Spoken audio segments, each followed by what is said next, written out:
Hi friends, ಈ ವಿಡಿಯೋದಲ್ಲಿ ಕ್ಯಾಪ್ಕಟ್ನ P ಸಿನಲ್ಲಿ ಹೇಗೆ ಇನ್ಸ್ಟಾಲ್ ಮಾಡ್ಕೊಳ್ಳೋದು ಮತ್ತು ನೋ ಇಂಟರ್ನೆಟ್ ಕನೆಕ್ಷನ್ ಇಶ್ಯೂನ ಹೇಗೆ ರಿಸಾಲ್ವ್ ಮಾಡೋದು ಅಂತ ಹೇಳ್ಕೊಡ್ತೀನಿ. ಸೊ ಬನ್ನಿ ಶುರು ಮಾಡೋಣ. ಮೊದಲಿಗೆ ಮೈಕ್ರೋಸಾಫ್ಟ್ ಸ್ಟೋರ್ ಓಪನ್ ಮಾಡಿಕೊಂಡು ಅದರಲ್ಲಿ ಕ್ಯಾಪ್ಕಟ್ ಅಂತ ಸರ್ಚ್ ಮಾಡಿ. ಸೊ ನೀವು ನೋಡ್ತಿರ್ಬೋದು ಕ್ಯಾಪ್ಕಟ್ ಅಪ್ಲಿಕೇಶನ್ ಕಾಣಿಸ್ತಾ ಇಲ್ಲ. ಸೊ ಇಲ್ಲಿ ಕ್ಯಾಪ್ಕಟ್ ಅಪ್ಲಿಕೇಶನ್ ಹೇಗೆ ಬರೆಸ್ಬೇಕು ಅಂದರೆ ಸೆಟ್ಟಿಂಗ್ಸ್ ಆ್ಯಪ್ನ ಓಪನ್ ಮಾಡ್ಕೊಳ್ಳಿ.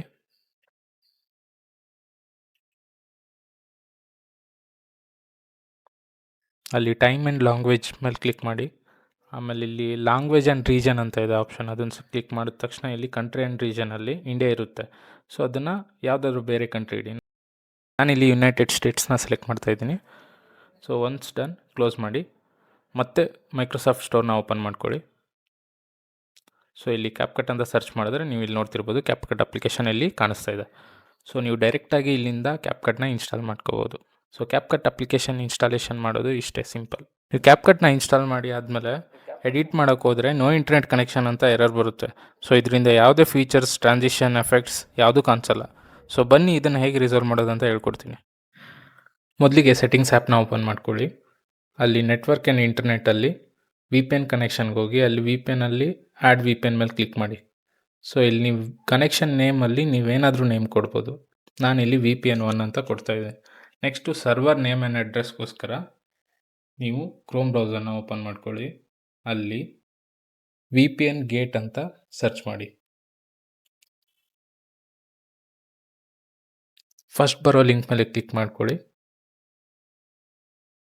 ನೆಕ್ಸ್ಟ್ ಸ್ವಲ್ಪ ಸ್ಕ್ರೋಲ್ ಮಾಡಿದ ತಕ್ಷಣ ನಿಮ್ಗೆ ಇಲ್ಲಿ ವರ್ಲ್ಡಲ್ಲಿರೋ ಎಲ್ಲ VPN ಅಡ್ರೆಸ್ಸು, ಹೋಸ್ಟ್ ಅಡ್ರೆಸ್ ಎಲ್ಲ ಸಿಗುತ್ತೆ. ಸೊ ಇದರಲ್ಲಿ ನಾನು ಯಾವುದಾದ್ರೂ ಒಂದು ಸೆಲೆಕ್ಟ್ ಮಾಡ್ಕೊಳ್ಳಿ. ನಾನು ಇದನ್ನು ಕಾಪಿ ಮಾಡ್ಕೊಳ್ತಾ ಇದ್ದೀನಿ.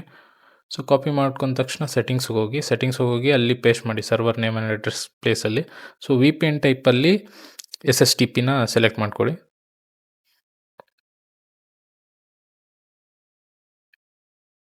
ನೆಕ್ಸ್ಟ್ ಯೂಸರ್ ನೇಮ್ ಪಾಸ್ವರ್ಡ್ ಆಪ್ಷನಲ್ಲಲ್ಲಿ ನೀವು ಅವರೇ ಕೊಟ್ಟಿರ್ತಾರೆ.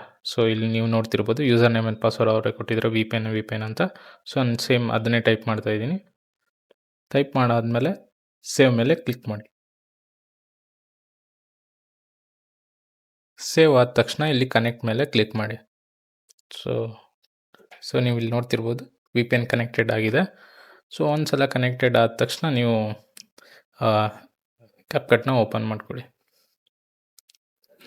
ರೀಲೋಡ್ ಮೇಲೆ ಕ್ಲಿಕ್ ಮಾಡಿ. ಸೊ ಸ್ಟಿಲ್ ಸೇಮ್ ಇಶ್ಯೂ ಇದ್ದರೆ ಒಂದ್ಸಲ ಕ್ಯಾಪ್ಕಟ್ನ ಕ್ಲೋಸ್ ಮಾಡಿ ಮತ್ತೆ ರೀಓಪನ್ ಮಾಡಿ.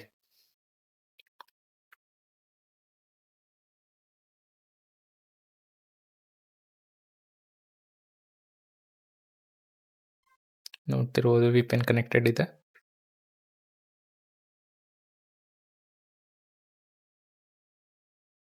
ಇವೆಲ್ಲ ಮುಂಚೆ ಬರ್ತಾ ಇರಲಿಲ್ಲ. ಸೊ ಇವಾಗ ಬರ್ತಿದೆ.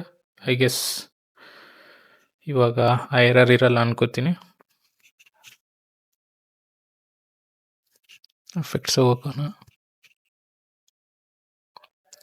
ಓಕೆ, ಸ್ಟಿಲ್ ಸೇಮ್ ಎರರ್ ಇದೆ. ಸೊ ಐ ಗೆಸ್ ಕ್ಯಾಶೆ ಕ್ಲಿಯರ್ ಮಾಡಿ ಒಂದ್ಸಲ ನೋಡೋಣ. ಸೊ ಮೆನಿಗೆ ಹೋಗಿ ಸೆಟ್ಟಿಂಗ್ಸ್ ಮೇಲೆ ಕ್ಲಿಕ್ ಮಾಡಿ. ಇಲ್ಲಿ ಕ್ಯಾಶೆ ಸೈಜ್ ಇದೆಯಲ್ಲ 132 MB. ಸೊ ಡಿಲೀಟ್ ಮಾಡೋಕ್ಕೆ ನೋಡೋಣ.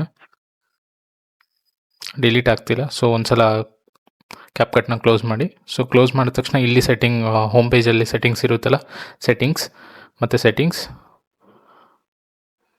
ಇಲ್ಲಿ ಇವಾಗ ಡಿಲೀಟ್ ಮಾಡೋಕ್ಕೆ ನೋಡೋಣ ಕ್ಯಾಶೆ.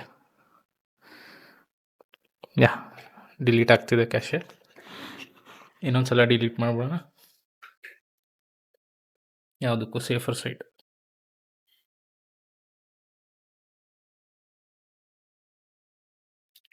ಡಿಲೀಟ್ ಮಾಡಾದ್ಮೇಲೆ ಸೇವ್ ಮೇಲೆ ಕ್ಲಿಕ್ ಮಾಡಿ. ಇನ್ನೊಂದ್ಸಲ ಕ್ಲೋಸ್ ಮಾಡಿ ಯಾವ್ದಾದ್ರು ಎಡಿಟ್ನ ಓಪನ್ ಮಾಡ್ಕೊಳ್ಳಿ. ಇವಾಗ ನೋಡೋಣ ಟ್ರಾನ್ಸಿಷನ್ ಮೇಲೆ. ನೀವು ಇಲ್ಲಿ ನೋಡ್ತಿರ್ಬೋದು ಎಲ್ಲ ಎಫೆಕ್ಟ್ಸ್, ಟ್ರಾನ್ಸಿಷನ್ ಎಲ್ಲ ಓಪನ್ ಆಗ್ತಿದೆ. ಇಷ್ಟೇ ಗೈಸ್, ಸಿಂಪಲ್. ಏನಾದರೂ ಕ್ಯಾಪ್ಕಟ್ಟಲ್ಲಿ ಇಶ್ಯೂಸ್, ಡೌಟ್ ಇದ್ದರೆ ಕಮೆಂಟ್ ಮಾಡಿ. ಮತ್ತು ಎಕ್ಸ್ಪೋರ್ಟ್ ಮಾಡಬೇಕಾದ್ರೆ ಪ್ರೋ ಫೀಚರ್ ಎರನ್ನ ಹೇಗೆ ರಿಸಾಲ್ವ್ ಮಾಡೋದು ಅಂತ ವೀಡಿಯೋ ಬೇಕಿದ್ರೆ ಕಮೆಂಟ್ ಮಾಡಿ. ನೀವು ಇನ್ನೂ ನನ್ನ ಚಾನಲ್ಗೆ ಸಬ್ಸ್ಕ್ರೈಬ್ ಮಾಡಿಲ್ಲ ಅಂದರೆ please subscribe. Thank you for watching. Bye. See you in next video.